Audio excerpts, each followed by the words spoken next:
You're talking about motivation. That's it. And that's what I'm going to be talking about is motivation.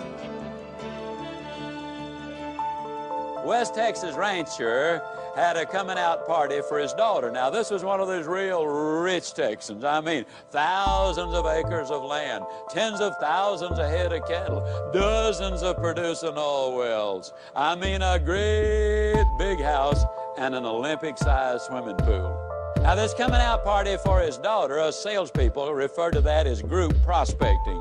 I mean, he wanted to have a look of all of the fine young men in West Texas, so they came in from 100 miles away. Well, they had a marvelous occasion, and along about midnight, the host invited them out to his Olympic-sized swimming pool, which he'd had the foresight to stock with water moccasins and alligators. And he said to the young men, he said, now the first one of you young men who will jump in this pool and swim the length of it, he said, I'll give you 5,000 acres of my best land. And if you don't want the land, he said, I'll offer you $1 million in cash. And he said, if you don't want that, I will give you the hand of my beautiful daughter in marriage. Now, I don't have to tell you fellas this, but I think it's obvious that everybody knows that she is our only heir.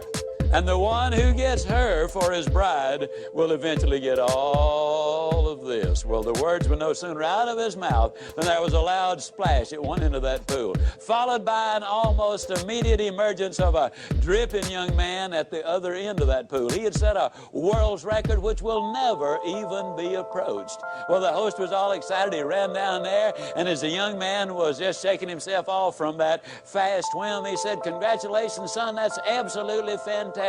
He says, do you want the 5,000 acres of my best land? The young man said, no, sir.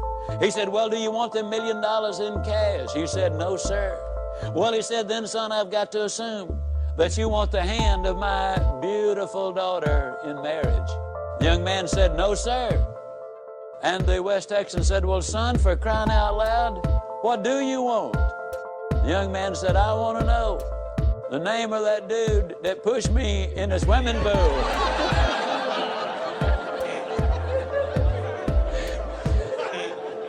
Now, I think we'll all agree that he was motivated.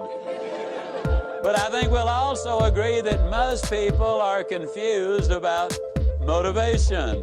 One of the favorite questions the media often ask me is, Mr. Ziglar, now you're going to do this 4-hour seminar. Yep, that's right.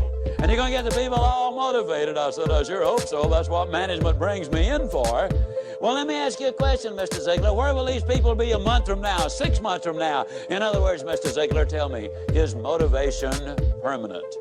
Well, I got to look at you folks and say, no, motivation is not permanent. But then neither is bathing.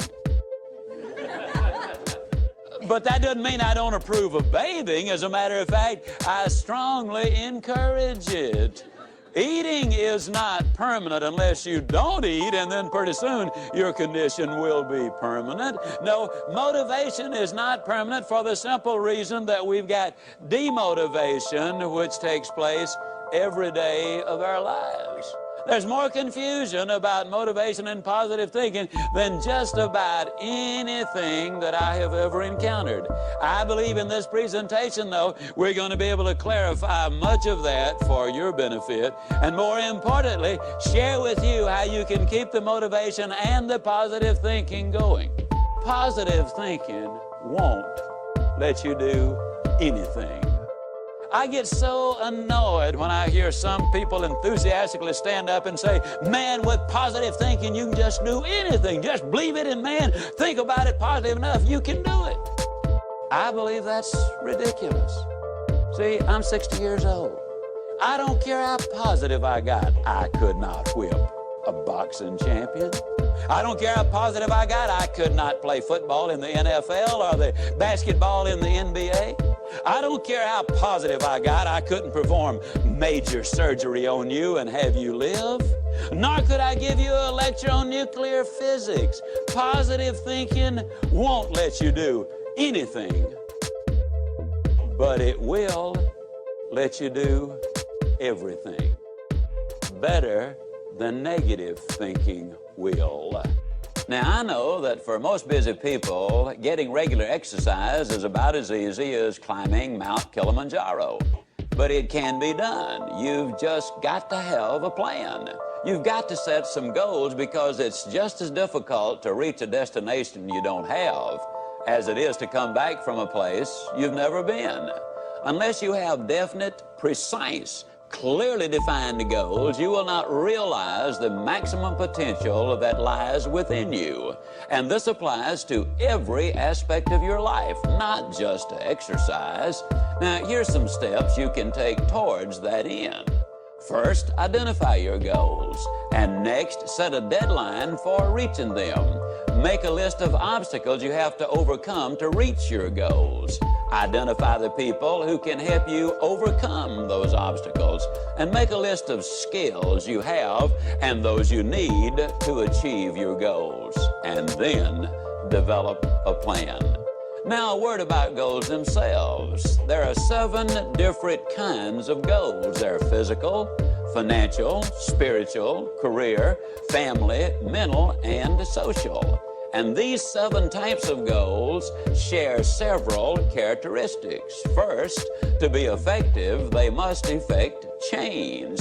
We must have some big goals, because thinking big creates the excitement necessary for accomplishment. Second, you must have some long-range goals so that short-range frustrations don't stop you in your tracks. Occasionally, circumstances do arise that are beyond your control, and oftentimes, obstacles such as market changes, sickness, accidents, or family problems can be pretty intimidating. But by keeping your eye on the prize, you will find that the excitement of winning that prize will carry you through the tough times. Third, if you don't have daily objectives, you qualify as a dreamer and not as a doer. Dreamers are fine, provided they build foundations under their dreams by working daily towards them. Often, the difference between the great and the near great is the awareness that making it big means working every day towards our long-range objectives. And 4, your goals must be specific, not vague or general. If you want a new home, for example, know every detail of that house. How many square feet, number of rooms and bathrooms, the shape of the living room, the type and kind of lot, its location. If it's a car you're dreaming about, picture the make, the model, the color, and every option you want it to have. You see, if you want to reach your goal, you must see it, be able to smell, to touch, and to taste it. Know how it looks and what it feels like in your own mind. Before you can reach that goal, you see, it is true that whether you think you can or think you can't, you are generally right.